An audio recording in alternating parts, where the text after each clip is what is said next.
दूर किसी जंगल में चिड़ियाओं का एक जोड़ा रहता था। उनका तिनकों का घोंसला था और तिनकों के घोंसले में एक अंडा भी था। अंडे के पापा, सुना है बारिशें शुरू होने वाली हैं। मैं सोच रही हूँ हम भी अपने लिए पक्का लकड़ियों का घर बना लें। हाँ, अब तो सभी पक्षियों ने लकड़ी के पक्के घर बना लिए हैं। हम आज से काम शुरू करते हैं और 1-2 दिनों में घर बना लेंगे। मम्मा चिड़िया अपने अंडे की रक्षा करती है और पापा चिड़िया घर बनाने के लिए लकड़ियाँ लेने चले जाते हैं। एक सूखे हुए पेड़ से पापा चिड़िया लकड़ियाँ काटता है और उन लकड़ियों की गठरी बनाता है। पापा चिड़िया वह लकड़ियाँ लेकर वापिस आता है। लकड़ियाँ तो आ गई हैं। अब मैं छत पर डालने के लिए सूखी घास और पत्ते ले आता हूँ। आप थके होंगे, थोड़ा आराम कर लें, शाम को चले जाना। नहीं, मैं काम खत्म करके ही आराम करूँगा। पापा चिड़िया फिर से उड़ते हैं। कौवा और कवी पापा चिड़िया को काम करते हुए देख रहे थे। कालू जी, ये रानू चिड़िया का पति आज लकड़ियाँ क्यों जमा कर रहा है? शायद चिड़िया अपना लकड़ियों से घर बनाने वाली है। कालू जी, एक चिड़िया का ही तिनकों का घोंसला था, वो भी लकड़ियों का घर बना लेगी।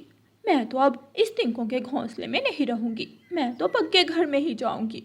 गौरी, इतनी जल्दी मैं कैसे घर बना सकता हूँ? तुम अच्छी तरह जानती हो, जब मैं काम करता हूँ तो मेरे सर में दर्द शुरू हो जाती है। चोरी तो कर सकते हो, रात को जाना और जो लकड़ियाँ रानू चिड़िया का पति लाया है वो लकड़ियाँ चोरी कर लाना। ये अच्छा उपाय है। चोरी तो मैं कर सकता हूँ, लेकिन मेहनत करने से मैं घबराता हूँ। सारा काम खत्म हो जाता है। कल सुबह हम काम शुरू करेंगे और इन लकड़ियों से अपना घर बना लेंगे। अंडे की मम्मा, हमारे अंडे से हमारा बच्चा कब तक निकलेगा? अभी कुछ दिन रहते हैं। मैं दिन भूल गई हूँ, लेकिन चिंता की कोई ज़रूरत नहीं है। हमारा अंडा स्वस्थ है। खुले आसमान तले बातें करते करते मम्मा और पापा चिड़िया सो जाते हैं। सारे दिन के थके हुए पति पत्नी गहरी नींद सो जाते हैं। कालू कौवा एक पेड़ के पीछे छुपा हुआ सब देख रहा था। जैसे ही चिड़िया और उसका पति सोते हैं, कालू कौवा पेड़ के पीछे से निकलकर आ जाता है। कालू कौवा सबसे पहले लकड़ियों की गठरी उठाता है और जल्दी से उड़ जाता है। गौरी, तुम ये लकड़ियाँ संभालो, मैं दूसरी चीजें चुरा कर लाता हूँ। मेरा सुंदर पति, कौन कहता है मेरा पति कालू जी आलसी है? देखो तो कितनी मेहनत से चोरी कर रहा है मेरा पति कालू कौवा जी। कालू कौवा अपनी बढ़ाई सुनकर और भी तेज हो जाता है। वो फिर से जाता है और रानू चिड़िया की सारी चीजें उठाकर ले आता है। काम हो गया। अब कल सुबह मैं किसी घर बनाने वाले पक्षी को बुला कर लाऊंगा और हम अपना घर बना लेंगे। सुबह हो जाती है। रानू चिड़िया की जब आंख खुलती है तो वो अपनी लकड़ियां ना देखकर हैरान हो जाती है। अरे, ये कैसे हो सकता है? ना तेज हवा आई, ना आंधी, ना तूफान।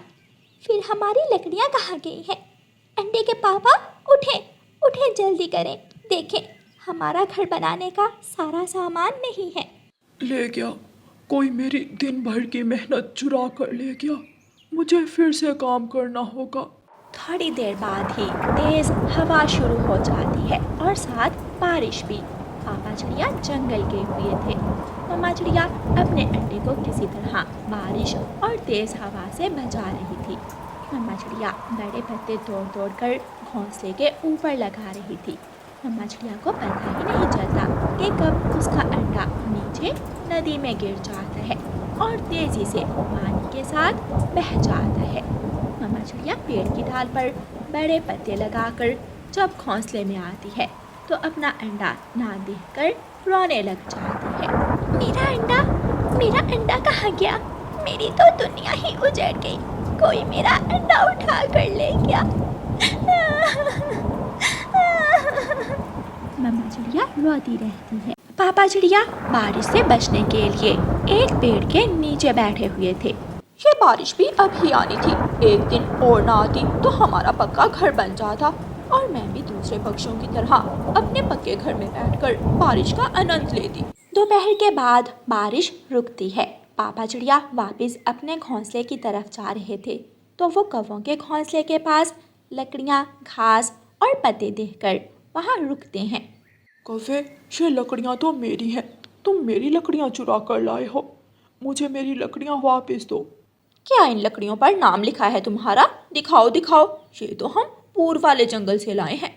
मैंने अपनी लकड़ियाँ पहचान ली हैं, मैं अपनी लकड़ियाँ वापस ज़रूर लूँगा। पापा चिड़िया वहाँ से चले जाते हैं। रानो, क्या हुआ? आप रो क्यों रही हो? हमारा अंडा कोई उठा कर ले गया। मैं बहुत बुरी माँ हूँ। मैं अपने अंडे की रक्षा ना कर सकी।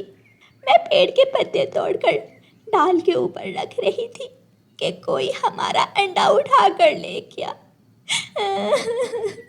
आप थोड़ा ध्यान अंडे की तरफ भी रखती तो अच्छा था। अब तो हमारा अंडा कभी नहीं वापस मिलेगा। दोनों मम्मा पापा उदास होकर बैठ जाते हैं। वो ना दाना खाते हैं ना पानी पीते हैं। फिर अचानक पापा चिड़िया जोर से बोलता है। अंडा नदी में भी तो गिर सकता है और पानी में बह भी सकता है। हाँ, ये तो मैंने सोचा ही नहीं। फिर दोनों मम्मा पापा जल्दी से नदी के साथ साथ उड़ते हैं और एक जगह झाड़ी में उन्हें अपना अंडा फंसा हुआ दिख जाता है। मेरा अंडा वहाँ है, मेरा अंडा वहाँ है, मैंने अपना अंडा पा लिया। दोनों पति पत्नी बहुत खुश होते हैं और अपना अंडा उठाकर वापस ले आते हैं। हमारा अंडा भी मिल गया और चोरी हुई लकड़ियाँ भी। मैं अभी कौवों से अपनी लकड़ियाँ लेकर आता हूँ। पापा चिड़िया कौवों के पास जाता है। मेरी लकड़ियाँ मुझे वापस दो, वरना मैं जंगल के राजा तोते को बताऊंगा। ना ना भाई जी, इसमें राजा जी को बताने वाली कौन सी बात है? हमने तो मजाक किया था। तुम अपनी लकड़ियाँ ले जाओ। पापा चिड़िया अपनी लकड़ियाँ वापस ले जाता है। फिर चिड़िया और उसका पति अपने लिए सुंदर सा घर बनाते हैं और अपने अंडे के साथ अपने घर में रहते हैं। अंडे के पापा, मुझे तो अभी तक विश्वास नहीं हो रहा, हमारा अंडा खोकर दोबारा मिल गया। पापा चिड़िया थोड़ा अकड़ कर बैठ जाते हैं और बोलते हैं। मैं तुमसे ज़्यादा अक्लमंद हूँ। अब तो मान गई हो ना, अंडा नदी में बह सकता है। मैं नहीं सोचा था। फिर दोनों पति पत्नी हंसने लग जाते हैं। प्यारे दोस्तों, इस कहानी को लाइक, अपने दोस्तों के साथ शेयर और चैनल को सब्सक्राइब करना बिल्कुल मत भूलना। आपका धन्यवाद। मामा चिड़िया अपने दो बच्चों के साथ दूसरे जंगल से उड़ती हुई आती है। वो अपना सामान एक बड़े पेड़ पर रखती है। मेरे बच्चों, घोंसला बनाने के लिए ये पेड़ ठीक है। मैं तीखे और सूखी घास इकट्ठी करती हूँ और आप दोनों बहन भाई यहाँ बैठकर मेरा इंतज़ार करो। मम्मा, अगर कहीं से दाना मिले तो लेती आना, मुझे भूख लगी हुई है। मुझे भी भूख लगी है। मैं अपने दोनों बच्चों के लिए दाना लेकर आऊँगी, लेकिन यहाँ से कहीं जाना नहीं है। मम्मा चिड़िया अपने बच्चों को छोड़कर जंगल जाती है। एक तोता पेड़ की एक डाल पर बैठा हुआ था। रानू चिड़िया तोते से पूछती है। तोते भैया, मैं इस जंगल में नई आई हूँ, क्या आप मुझे बता सकते हैं कि मुझे सूखी घास और घोंसला बनाने के लिए तीखे कहाँ से मिलेंगे? चिड़िया रानी, यहाँ से सीधे जाओ, सामने एक नदी आएगी। नदी का पानी सूखा हुआ है, वहाँ घास भी है और सूखे तीखे भी। मम्मा चिड़िया तोते को धन्यवाद बोलकर वहाँ से आगे बढ़ती है। बच्चे पेड़ के ऊपर बैठे हुए थे। दूसरे पेड़ की खोखर में छुपा हुआ भूखा सांप बच्चों को देख रहा था। मिल गया, मुझे भोजन मिल गया। आज रात पेट भरकर खाना खाऊंगा। अनजान चिड़िया क्या जाने मैं कब से भूखा हूँ। एक कौवा और एक कौवी छोटे बच्चों के पास आते हैं। तुम यहाँ क्या कर रहे हो छोटे बच्चों? हम अपनी मम्मा का इंतजार कर रहे हैं। हमारी मम्मा हमारे लिए दाना लेने गई है और सूखी घास, क्योंकि हम इस पेड़ पर अपना घोंसला बनाने वाले हैं। गोरी, काम बन गया, चलो जाकर आराम करते हैं। कौवा और कौवी वहाँ से चले जाते हैं और ठंडी छांव में जाकर लेट जाते हैं। शाम तक वो चिड़िया अपना घोंसला बना लेगी और हम जाकर उस चिड़िया को भगा देंगे। हमें बना बनाया घोंसला मिल जाएगा और हमें मेहनत भी नहीं करना पड़ेगी। कौवे खूब हंसते हैं। रानू चिड़िया नदी किनारे जाकर सूखी घास इकट्ठी करती है। वो मेहनत से तीखा इकट्ठा करती है ताकि अपने बच्चों के लिए घोंसला बना सके। मेरा आधा काम तो हो गया, अब मैं अपने बच्चों के लिए दाना ढूंढ लेती हूँ। बच्चे भूखे हैं, मेरा इंतज़ार कर रहे होंगे। रानू चिड़िया वहाँ से थोड़ा आगे जाती है। एक पेड़ के नीचे चावल के कुछ पौधे थे। मम्मा चिड़िया उन पौधों से चावल लेती है और सारी चीज़ें लेकर वापस जाती है। बच्चों, ये ले दाना और आप वहाँ सामने जाकर पेड़ के नीचे बैठ जाएं, जब तक मैं घोंसला बना लेती हूँ। दोनों बच्चे दाना लेकर पेड़ के नीचे जाकर बैठ जाते हैं। गुड़िया बहन, ये आवाज़ कैसी है?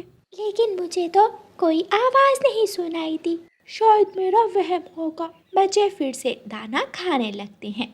कालू, उठो उठो कालू, शाम हो गई है। उस छोटी चिड़िया ने अपना घोंसला बना लिया होगा। चलो जाकर उसे भगा देते हैं। कौवा जल्दी से उठकर बैठ जाता है।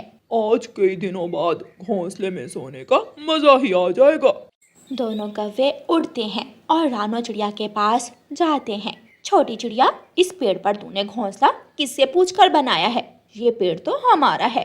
कौवे भाई और कौवी बहन, जंगल के पेड़ पौधे सभी पक्षियों के साझे होते हैं। आप किसी दूसरे पेड़ पर जाकर अपना घोंसला बना लें। तुम्हें ये घोंसला छोड़ना होगा। ये घोंसला तुम हमें दो और चली जाओ यहाँ से। कृपया करें, मैं बहुत मजबूर हूँ। मैं बहुत दूर से आई हूँ। रात होने वाली है। मैं रात के वक्त अपने बच्चों को लेकर कहाँ जाऊँगी? तुम किसी से भी पूछ सकती हो। ये पेड़ हमारा है। इस पेड़ पर मेरे दादाजी का घोंसला था। कौवे धक्के मार मार कर रानू चिड़िया को पेड़ से भगा देते हैं। बच्चों, चलो, हमें आज की रात खुले आसमान तले बिना घोंसले के ही गुजारना होगी। मम्मा, आप सुबह से काम कर रही हैं। आप थक गई हैं। अब हम कहाँ जाएंगे? बच्चों, एक माँ कभी नहीं थकती। आप मेरे साथ चलें। मम्मा चिड़िया अपने बच्चों को लेकर जंगल की दूसरी तरफ चली जाती है। वहाँ एक केले का पेड़ था। मम्मा चिड़िया केले के पेड़ पर जाकर बैठ जाती है। बच्चों, अगर रात बारिश आ गई तो हम इस केले के पेड़ के नीचे बैठ जाएंगे। ये जगह सुरक्षित है। रात हो जाती है। मम्मा चिड़िया अपने बच्चों को अपने पंखों में छुपाए केले के पेड़ पर बैठी हुई थी। वाह, घोंसला तो बहुत नरम है। कालू जी, मेरी तो बचपन से इच्छा थी कि कभी मैं भी ऐसे नरम नरम घोंसले में रात गुजारूं। तो फिर जल्दी से घोंसले में आओ और नरम नरम बिस्तर का मजा लो। दोनों कौवे चिड़िया के घोंसले में लेटकर सो जाते हैं। जैसे ही आधी रात होती है, सांप भी पेड़ की खोखर से बाहर निकल आता है। सब सो गए हैं। यही समय है मेरे शिकार का, मेरे पेट भरने का। सांप दूसरे पेड़ पर घोंसले के पास जाता है। ये कैसे हुआ? चिड़िया के बच्चे कौवों में कैसे बदल गए? यहाँ तो चिड़िया ने अपना घोंसला बनाया था, लेकिन मैं भूखा हूँ। काले हैं तो क्या हुआ, मांस तो मिलेगा। मैं इन कौवों को ही खा लेता हूँ। सांप हमला करता है और गोरी कौवी को पकड़ लेता है। कालू कौवा किसी न किसी तरह अपनी जान बचाकर वहाँ से भाग जाता है। कालू, मुझे बचाओ कालू। लेकिन कालू कौवा तो मुड़कर पीछे भी नहीं देखता। वो वहाँ से भाग जाता है। सांप गोरी कौवी को मारकर खा जाता है। कौवा उड़ता हुआ डरता हुआ जंगल की दूसरी तरफ पहुँच जाता है। वहाँ चिड़िया को बैठी हुई देखकर कौवा वहाँ जाता है। चिड़िया, खा लिया। मेरी पत्नी को सांप ने खा लिया। जिस पेड़ पर तुमने अपना घोंसला बनाया था, उस पेड़ की खोखर में सांप रहता था। कौवे भैया, ऊपर वाले ने मेरे बच्चों की रक्षा करनी थी, इसीलिए मैं वहाँ से आ गई। आपने मेरा घोंसला छीन लिया और आपकी पत्नी अपनी जान से गई। मुझे दुख है। चिड़िया रानी, शायद हमें हमारे किए की सजा मिली है। आज के बाद मैं कोई भी बुरा काम नहीं करूँगा। कौवे भैया, आप पछताए क्या? जब चिड़िया चुग खेत, आपकी पत्नी अब कभी लौटकर वापस नहीं आएगी। इसीलिए तो कहते हैं, हमेशा अच्छे काम करो, क्योंकि बुराई का अंत हमेशा बुरा ही होता है। प्यारे दोस्तों, इस कहानी को लाइक, अपने दोस्तों के साथ शेयर और चैनल को सब्सक्राइब करना बिल्कुल मत भूलना। आपका धन्यवाद।